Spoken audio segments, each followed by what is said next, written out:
오늘은 너희는 그리스도의 편지라 라는 제목으로 하나님 말씀 함께 나누려고 합니다. 오늘 본문 말씀은 고린도 후서 3장에 나오는 말씀이죠. 사도 바울이 고린도 교회 성도들을 향해서 너희는 그리스도의 편지라 이렇게 이야기하고 있습니다. 오늘 본문 말씀이 등장하고 이 고린도 후서를 기록한 목적이, 쓰게 된 목적이 오늘 본문에 나와 있습니다. 초대교회 당시에는 이 복음 전도자들이 새로운 지역에 가서 복음을 증거할 때는 꼭 필요한 것이 하나 있었어요. 그것은 바로 예루살렘 교회에 사도들이 써서 주는 추천서가 필요했다는 것이죠. 왜냐하면 이 사람이 거짓 선지자인지 그리고 정말 온전한 복음 전도자인지 증명할 수 있는 가장 좋은 그런 증명서가 바로 이 예루살렘 교회에 있었던 예수님의 제자들, 특히 예수님과 함께 공생의 생활을 함께 했던 사도들이 써서 보내준 추천서가 굉장히 중요한 증거 자료가 되었습니다. 그런데 우리가 흔히 이 추천서라고 하는 것은 잘 모르는 사람한테 어떤 사람을 소개할 때 보내주는 것이 추천서죠. 그래서 가까이 있는 사람, 아주 잘 아는 사람, 심지어 부모와 자녀 가운데서 추천서를 써주는 경우는 거의 없습니다. 그죠?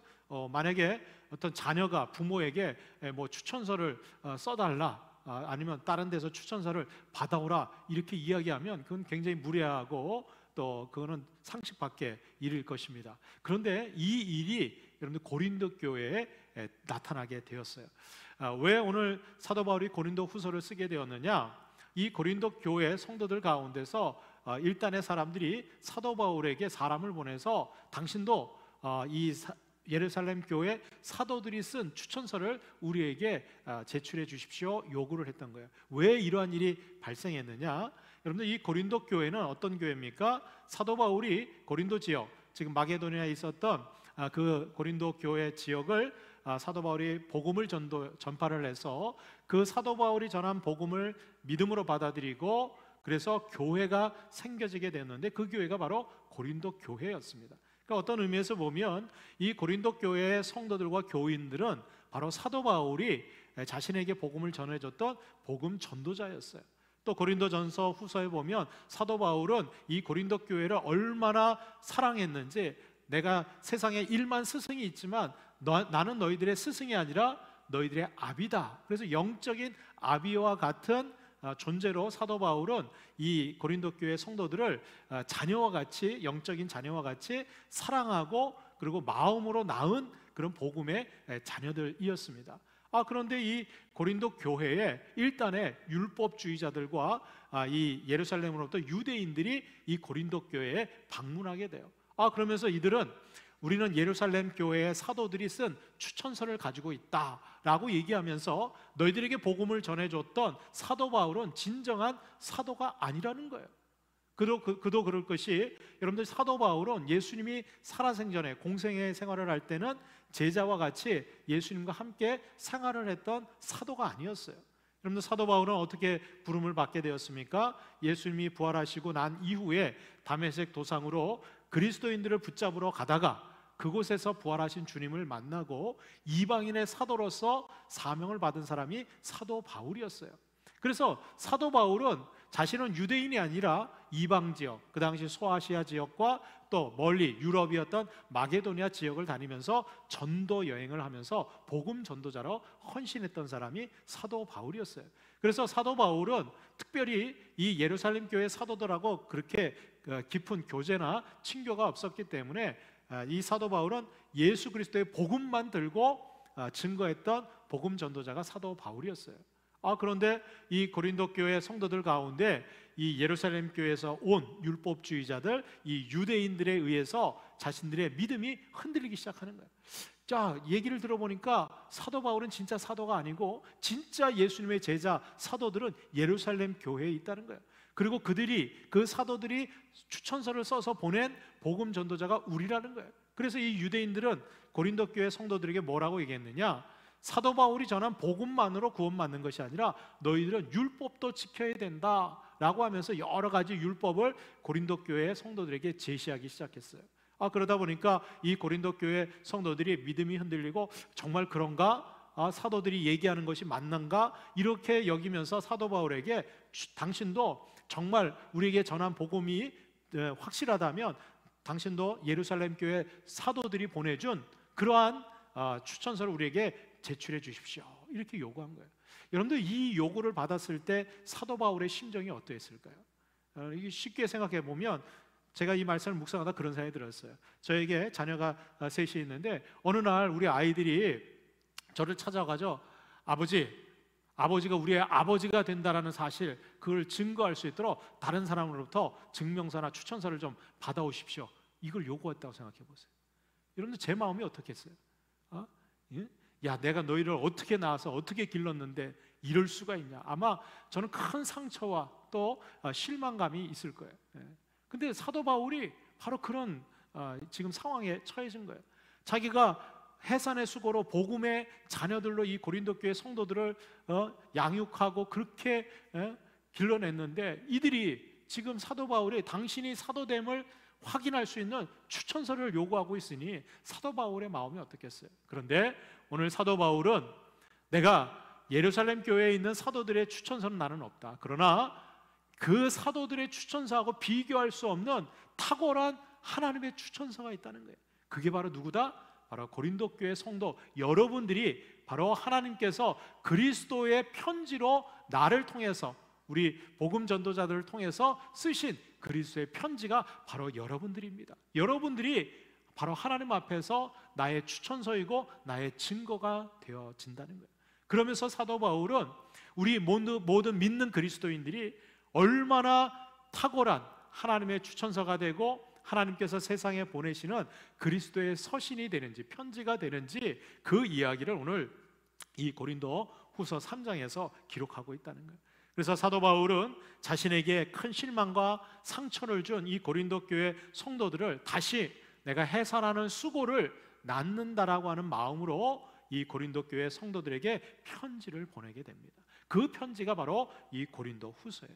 그래서 오늘 내용에 보면 하나님께서는 바로 이 사도 바울을 이 세상에 많은 불신자들과 세상 사람들을 구원하기 위해서 그리스도의 편지로 써서 하나님의 추천서로 이 사도 바울을 세상에 보내셨어요.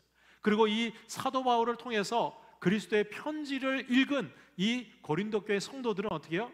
예수 그리스도를 보게 되었고 그 예수님을 믿음으로 영접하고 그들도 그리스도의 편지가 되어졌다는 거예요. 그리고 오늘 이 고린도 후서를 통해서 사도 바울이 이야기하는 것은 너희들이 그리스도의 편지가 되었다면 마땅히 내가 너희들에게 복음을 증거하고 전한 것처럼 너희들도 세상 속에서 그리스도의 편지로 하나님의 추천서로 그리스도를 증거하고 전하는 그런 복된 삶을 살 것을 사도 바울은 권면하고 있다는 거예요. 여러분 그렇습니다. 저와 여러분들은 누군가 우리에게 복음을 전해준 이 복음 전도자들 바로 하나님의 추천서로 하나님이 보내주신 그리스도의 편지들을 통해서 우리는 예수 그리스도를 알게 되었고 예수님을 믿고 하나님의 자녀가 된 줄로 믿습니다. 그리고 오늘 그 하나님께서는 저와 여러분들을 세상에 저와 여러분들을 그리스도의 편지로 보내주고 있다는 거예요. 여러분들 우리는 세상에 나가서 그리스도인으로 그리스도의 편지로서 예수 그리스도를 증거하고 드러내고 전할 수 있는 그런 복된 삶을 살아가야 될 줄로 믿습니다. 요즘 최근에 어떤 목회자나 어떤 교회들이 자기를 드러내고 자기의 어떤 욕망이나 자기의 욕심에 따라서 하나님의 영광을 가리고 그리스도를 증거하는 것이 아니라 오히려 교회를 힘들게 하고 교회를 욕되게 하고 있는데 이것은 그리스도의 편지가 아니야. 여러분들 그리스도의 편지는 나를 드러내는 것이 아니야. 오직 예수 그리스도만 드러내고 세상 사람들에게 구원의 복음을 증거하는 그런 그리스도의 향기로 나타나야 될 줄로 믿습니다. 자, 그렇다면 이 사도 바울이 우리가 그리스도의 편지가 될 수 있었던 것은 무엇인가? 사도들이 예루살렘 교회 사도들이 쓴 그 추천서하고 비교할 수 없을 정도로 탁월한 그리스도의 편지가 될 수 있는 이유는 과연 무엇이고 우리는 그 그리스도의 편지로 살아가기 위해서는 어떻게 살아가야 되는지 오늘 말씀을 통해서 우리가 함께 상고해 보려고 합니다.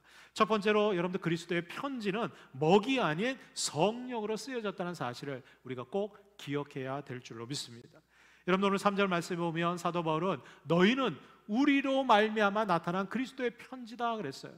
여러분들, 이 고린도 교회 성도들이 어떻게 해서 그리스도의 편지가 되었습니까? 바로 사도 바울 일행을 통해서 그들이 전한 복음, 예수 그리스도를 믿음으로 영접할 때 그들에게 그리스도의 편지가 쓰여지게 되었다는 거예요. 근데 그 그리스도의 편지는 어떻게 쓰여졌느냐? 바로 이 복음을 전했던 사도 바울을 통해서 성령께서 먹이 아닌, 사람들이 종이에다가 먹으로 쓰는, 펜으로 쓰는 그런 편지가 아니라 어떻게 해요? 살아계신 하나님의 영으로 쓰여지게 되었다는 거예요. 할렐루야.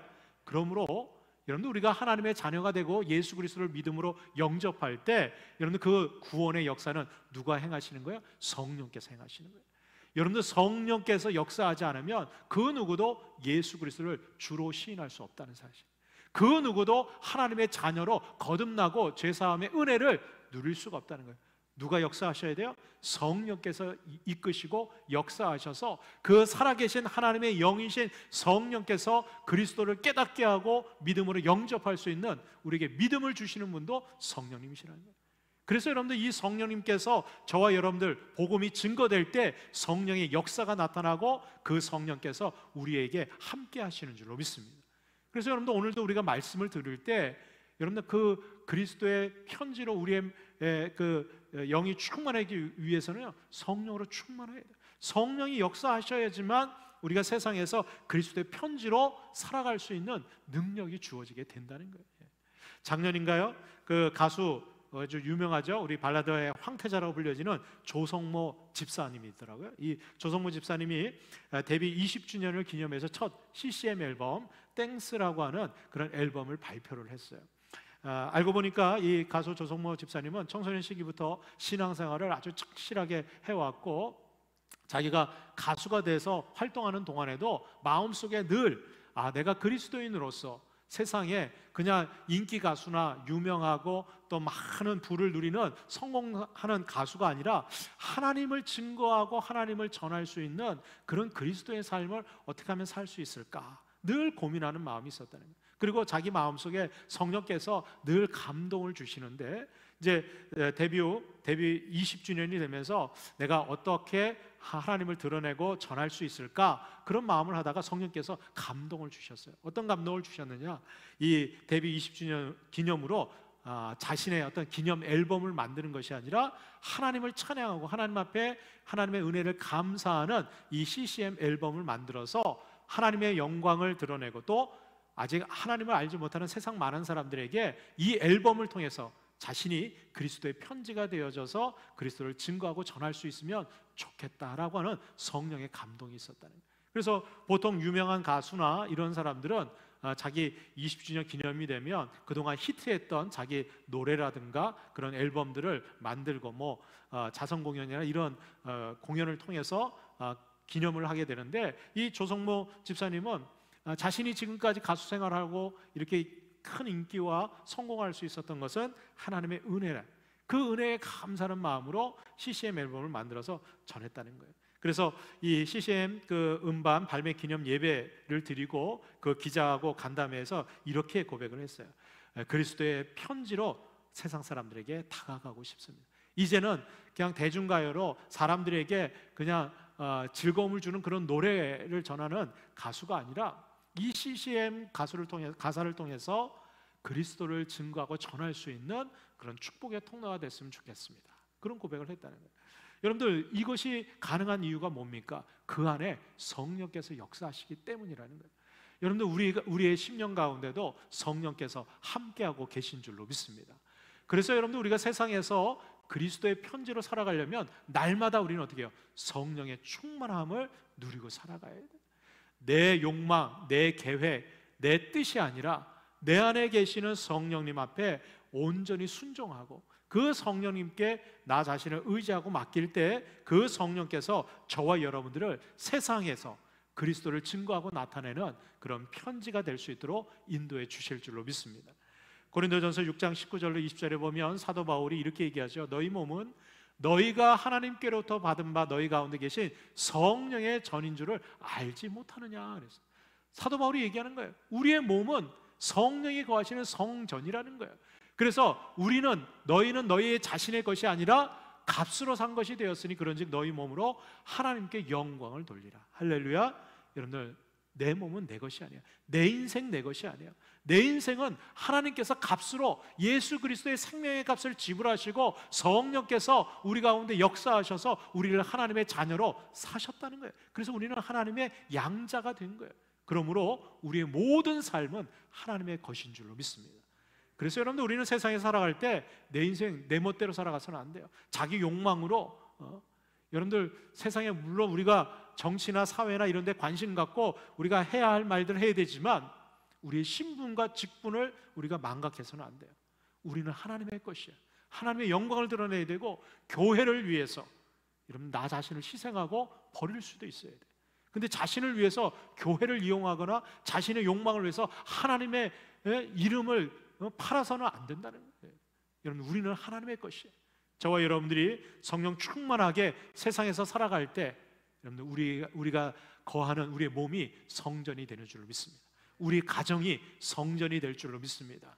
우리가 비록 예배당에서 예배는 못 드려도 여러분 우리가 예배하는 그 일터, 그 삶의 터전이 거룩한 성전이 되게 될 줄로 믿습니다. 그것이 바로 그리스도의 편지로 살아가는 삶이라는 거예요. 두 번째로 그리스도의 편지는 돌판이 아닌 마음판에 쓰여졌다는 사실을 우리가 기억해야 된다는 거예요. 오늘 3절 후반절에 보니까 또 돌판에 쓴 것이 아니요 오직 육의 마음판에 쓴 것이라 그랬어요. 여러분들 이 사도 바울이 이 말씀을 한 것은 이것은 바로 구약의 모세를 통해서 주신 율법은 돌판에 쓰여졌지만 이제 신약 예수 그리스도를 통해서 성령께서 우리에게 쓰신 이 복음은 율법의 조문으로 쓰여진 우리를 죽이는 것이 아니라 성령으로 쓰여진 어디에 쓰여졌어요? 우리 마음판에 쓰여진 우리를 살리는 그러한 복음이라는 거예요. 그래서 여러분들 이 모세의 두 돌판은요 여러분들 깨지고 사라지고 없어지고 지워지는 거예요. 율법은 사라지고 지워지는 겁니다. 그러나 복음, 예수 그리스도의 이 영원한 생명은 절대로 지워지거나 흐려지거나 사라지지 않는다는 거예요. 그래서 어디에 새겼어요? 우리 마음판에 새겼다는 거예요. 여러분들 하나님께서 이스라엘 백성들에게 구원의 길을 열어주시기 위해서 제일 먼저 주셨던 것이 바로 율법이었습니다. 하나님의 말씀이죠. 어떻게 주셨습니까? 시내산에서 모세를 부르셔서 40일 동안 금식하고 하나님 앞에 헌신할 때 하나님께서 두 돌판에 십계명을 기록해서 직접 하나님이 쓰신 거예요. 하나님이 직접 쓰셔서 그 돌판에 기록해서 모세에게 줬어요. 근데 이 모세가 40일 동안 금식하고 그 십계명을 받아서 내려와 보니 시내산 아래에서 뭐 하고 있어요? 아론과 이스라엘 백성들이 금송아지 만들고 우상 숭배하면서 축제를 벌이고 있는 거예요. 그때 너무나 화가 나고 하나님의 진노가 일어났던 이 모세가 그 두 돌판을 어떻게 해요? 그 금송아지인데 던져버려요. 깨트려서 완전히 그 금송아지를 깨트려 버립니다. 하나님이 직접 써서 두 돌판에 새겨진 그 하나님의 율법 십계명은 어떻게 해요? 돌판은 깨지고 없어진 거예요. 그래서 다시 모세를 부르시는 거예요. 야, 너 올라올 때 이제는 돌판을 네가 준비해서 와라. 그래서 두 개의 돌판을 이 모세가 준비해서 올라갑니다. 두 개로 만든 것은 이게 증거라는 거예요. 두 개는 똑같이 만듭니다. 증거라는 거, 확실한 증거의 말씀으로 갖고 올라와요. 다시 한번 하나님이 십계명을 써서 그것을 어디에 보관했어요? 언약궤에 보관하는 거예요. 그런데 여러분들 이 언약궤는 지금 남아있지 않습니다. 이게 행방불명되고 많은 사람들이 뭐 언약궤가 어디 있을까? 그 안에 모세의 이 두 돌판이 있으니까 그것만 가지면 뭔가가 대단한 것을 소유한 것처럼 여겨질 수 있을 거라고 생각하는데 하나님은 왜 언약궤를 없어지게 했느냐? 두 돌판을 없어지게 했느냐? 여러분 율법은 사라지고 없어질 거라는 거예요. 율법의 조문으로 쓰여진 것은 우리를 죽이는 거예요. 우리를 살리는 그것은 바로 복음이라는 거예요. 예수 그리스도의 복음. 그래서 이 복음은 사람에게 주어지는 눈에 보이는 돌판에 쓴 것이 아니라 어떻게 해요? 우리 마음판에 새겼다는 거예요. 마음판에 새겼다는 것은 없어지지 않는다는 거예요. 흐려지지 않는다는 거예요. 예.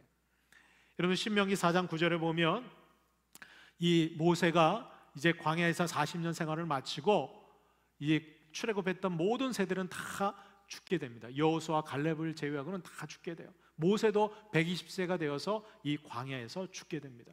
그리고 이제 광야에서 태어난 새로운 세대들이 가나안 땅에 들어갈 때 이 모세가 마지막으로 이 모압 평지에 이 이스라엘 백성들을 다 모아놓고 긴 설교를 해요. 당부의 말을 해요. 뭐라고 당부하느냐? 신명기 4장 9절에 보니까 오직 너는 스스로 삼가며 내 마음을 힘써 지키라. 그리하면 내가 눈으로 본 그 일을 잊어버리지 말라. 내가 생존하는 날 동안에 그 일들이 내 마음에서 떠나지 않도록 조심하라. 너는 그 일들을 내 아들들과 내 손자들에게 알게 하라 그랬어요.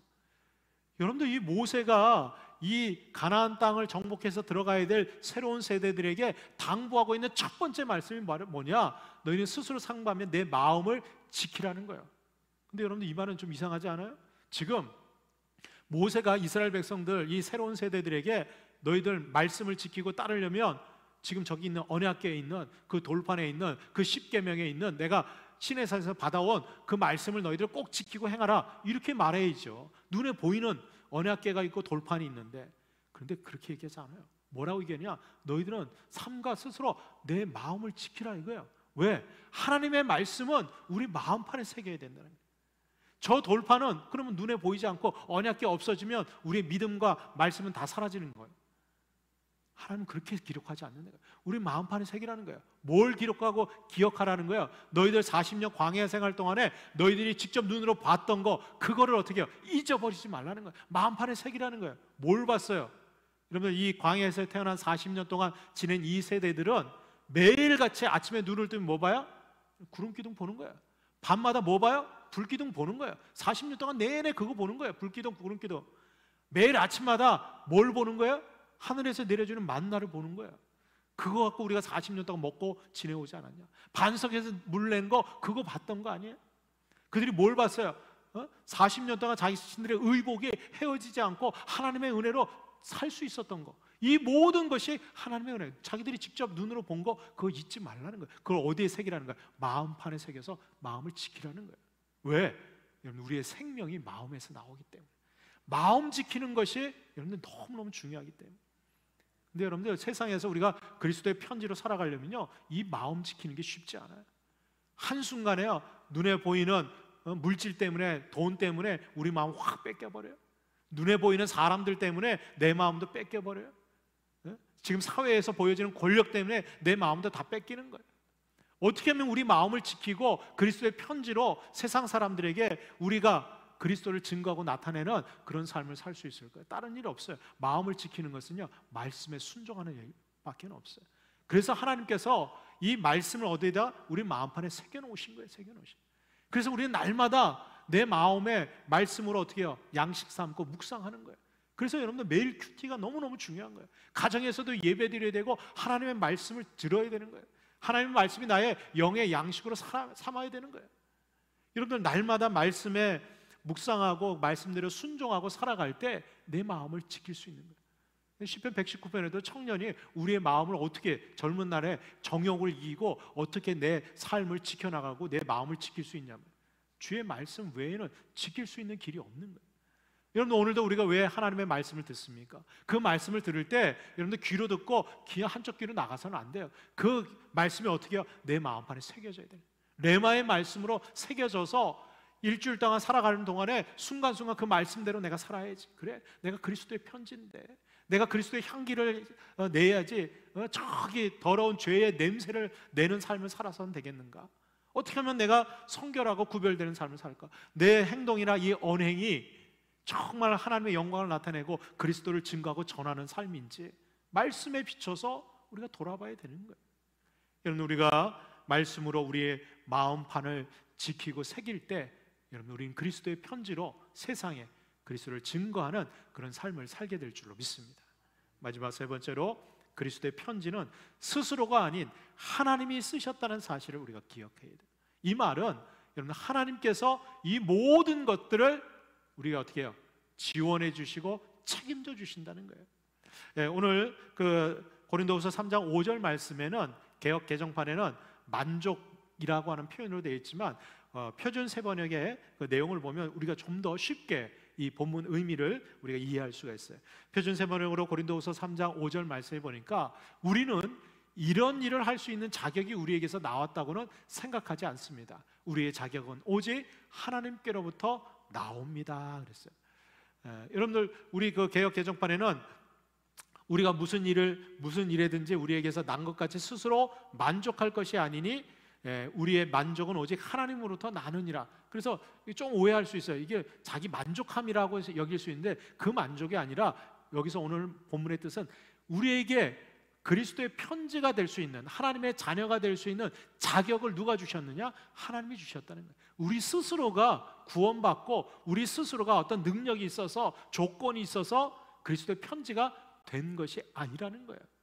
이 말은 뭐냐면 우리에게 그런 자격도 하나님이 주셨고, 우리가 그리스도의 편지로 세상에서 살아갈 수 있는 능력도 누가 주신다는 거예요? 하나님이 책임져 주신다는 거예요. 어떤 분들이 그래요. 아유, 저는 그리스도의 편지로 사도 바울처럼 세상에 나가서 저는 언변도 없어서 복음도 못 전해요. 저는 사도 바울처럼 병 고치는 능력이 없어서 저는 예수 그리스도의 편지가 될 수 없어요. 이러시는 분들이 있어요. 맞습니다. 저도 그래요. 그러나 여러분들, 그런 자격이나 능력이 나로부터 나오는 게 아니에요. 그래서 우리가 스스로 내가 이거 했구나 스스로 만족하는 삶이 되는 게 아니에요. 누가 우리를 만족해 하세요? 하나님께서 만족해 하시고, 우리에게 그런 자격을 주신 그 하나님께서 그것을 감당할 수 있는 능력도 우리에게 허락해 주시는 줄로 믿습니다. 저희 그 막내 아들이 어렸을 때 한 3살, 4살 됐나? 제가 하루는 이제 그 쓰레기를 갖다가 이렇게, 저희는 그때 이제 한 20리터짜리 이렇게 꽉꽉 채워가지고, 쓰레기 꽉꽉 채우잖아요. 그거 이제 버리러 나가는데 얘가 말이죠, 아빠 나도 쓰레기 버릴래, 이러는 거예요. 제가 쓰레기 항상 이제 들고 나가니까. 근데 얘한테 그 쓰레기 들라고 그러면 얘 못 듭니다. 여러분, 20리터짜리 그걸 얘 어린아이가 뭐 어떻게 들겠어요? 그런데 기특하잖아요. 예? 자기도 자기가 쓰레기 버리겠다고 하니까. 그래서 제가 그래, 그럼 아빠 같이 버리러 가자. 제가 야, 너 안 돼. 제가 이렇게 하겠습니까? 같이 버리러 가자. 그러면서 자기가 쓰레기 들겠다는 거예요. 근데 제가 알죠. 얘 힘으로는 못 들고 나가요. 그러니까 어떻게 해요? 제가 들고 제 손 위에다가 그 막내 아들 그 경민이한테, 야, 너 손 얹어. 그래, 너 들어. 제 위에 손 얹었어요. 실은요, 그 쓰레기 누가 들어요? 제가 다 들고 가는 거예요. 오히려 걔가 제 손 위에다가 올리면 더 무겁기만 하지 도움 하나도 안 됩니다.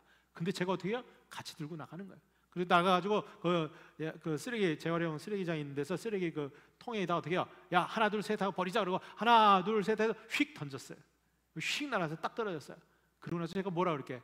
야, 경민아, 너 대단하다. 힘 대단한데? 야, 이제 혼자서도 쓰레기 다 버리겠네. 예? 예? 야, 아빠가 너랑 하니까 너무 시원다. 네가 다 했어. 제가 그렇게 격려하지 않겠어요? 우리가 한 건 아무것도 없어요. 여러분들, 우리 하나님께서 다 해주시는 거예요. 문제는 뭐냐? 우리 아버지께서 그걸 기뻐하신다는 거예요. 비록 능력도 없고 힘도 없고 할 자격도 없는 우리가 그래도 아빠가 하는 일, 아빠가 원하는 일, 아빠가 정말 기대하는 일 나도 하겠다고 어떻게 해요? 그 고사리 손으로 이렇게 손만 얹어놔도 하나님 아버지 기뻐하시는 거예요. 당신이 다 하시면서 우리에게 어떻게 해요? 칭찬해 주시고 복 주시고 우리에게 한량 없는 기쁨으로 채워주시는 거예요. 그러니까 여러분들, 우리가 그리스도의 편지로 살아가기 위해서는 어떻게 해요?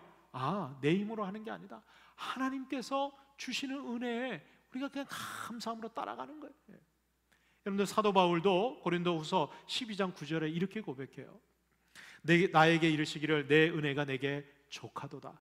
이는 내 능력이 약한 데서 온전해짐이라 하신지라. 그러므로 도리어 크게 기뻐함으로 나의 여러 약한 것들에 대하여 자랑하리니 이는 그리스도의 능력이 내게 머물게 하려 함이라. 아멘. 여러분들, 사도 바울이 왜 이런 고백을 했느냐? 사도 바울에게는 육체의 가시가 있었어요. 이게 가시가 얼마나 찌르는 가시인지, 사도 바울은 이게 사단의 가시다 그랬어요. 사단의 사자. 그래서 뭐 안질이다 간질이다 뭐 여러 가지 얘기들이 있는데, 사도 바울이 목숨을 걸고 3번이나 하나님, 이 육신의 가시를 좀 제거해 주세요. 이것 때문에 하나님 영광 가리고 제가 사역하는 데 있어서 큰 걸림돌이 됩니다. 목숨을 걸고 3번이나 하나님 앞에 기도했어요. 그런데 하나님께서 뭐라고 응답하셨어요? 야, 그건 가시가 아니야. 내 은혜가 내게 족하다. 너 그거 있어야 돼. 그때 이 사도 바울이 깨닫는 거예요. 이것은 육체의 가시가 아니라 하나님께서 나에게 주신 은혜의 약속의 증표구나. 왜? 내가 너무나 많은 체험과 하나님께서 신유의 능력 그리고 특별한 은사들을 주셨기 때문에, 만약에 이 육체의 가시가 없으면 자신은 삼층천까지 경험한 신비한 체험까지 경험한 사람이 사도 바울이거든요. 교만해질까 봐 하나님께서 나의 연약함, 나의 한계, 나의 인간적인 그런 부족함을 늘 겸손하게 깨달을 수 있도록 주신 은혜가, 안전핀이 바로 이 육체의 가시라는 거예요. 그래서 오히려 사도 바울은 기뻐했어요. 나의 여러 약한 것들에 대해서 내가 이제는 자랑한다는 거예요. 이거 내가 하는 게 아니라는 거예요. 이 복음 사역 내가 하는 게 아니라는 거예요. 내 능력이 아니라는 거예요. 누가 주시는 거예요? 하나님이 주시는 거예요. 여러분들, 이것을 우리가 기억할 때 우리가 그리스도의 편지로 세상에서 나가서 증거할 수 있는 거예요. 여러분들, 내가 세상에 나갈 때 나는 이것 때문에 좀 꺼리끼고, 나는 이게 부족하고, 나는 아무것도 할 수 없어, 그런 단점들, 약점들, 그런 것들이 있어요. 여러분들, 하나님 안에서 자랑할 수 있기를 주님의 이름으로 축복합니다. 그걸 인정하고 하나님의 은혜에 감사할 때 하나님께서 어떻게 은혜 위에 은혜를 더해 주시는 거예요. 능력을 하나님께서 필요할 때마다 허락해 주시는 줄로 믿습니다. 여러분들, 그렇게 살아갈 때 나를 통해서 그리스도가 증거되는 거예요. 야, 저렇게 부족하고 저렇게 연약하고 저렇게 보잘것없는 저 사람도 하나님의 자녀가 되고 구원받고 그리스도의 편지가 되어서 저렇게 기쁨으로 살아가는데, 나도 구원받으면 저렇게 살 수 있구나. 여러분, 우리를 그리스도를 증거하고 드러내는 게 되는 거예요. 제가 말씀드렸지만 여러분들, 우리는 하나님을 알기 위해서 성경을 읽어요. 그러나 세상 사람들은 하나님을 알기 위해서 누구를 읽어요? 우리를 읽는다. 그리스도인들을 읽는 거예요. 여러분, 우리가 그리스도의 편지로 세상 사람들에게 읽혀질 때 세상 사람들은 예수님이 저런 사람이구나, 예수님이 저런 분이구나, 여러분, 우리를 통해서 드러내고 나타나게 되는 거예요. 여러분들, 우리가 언젠가 하나님 앞에 섰을 때 하나님께서 우리에게 물어보실 거예요. 내가 너희를 위해서 복음 전도자들, 사도들, 그 하나님의 그 그리스도의 편지를 많이 보냈는데 그들을 통해서 너희가 구원받았다면 너희는 세상에 얼마나 많은 편지들을 보내고 증거하고 왔는지 분명히 물어보실 거예요. 저는 사도 바울과 같이 고린도 교회 성도들을 향해서 너희들이 바로 그리스도의 편지라, 나를 통해서 쓰여진 그리스도의 편지라, 여러분, 이렇게 고백할 수 있는 우리 모두가 될 수 있기를 주의 이름으로 축원합니다.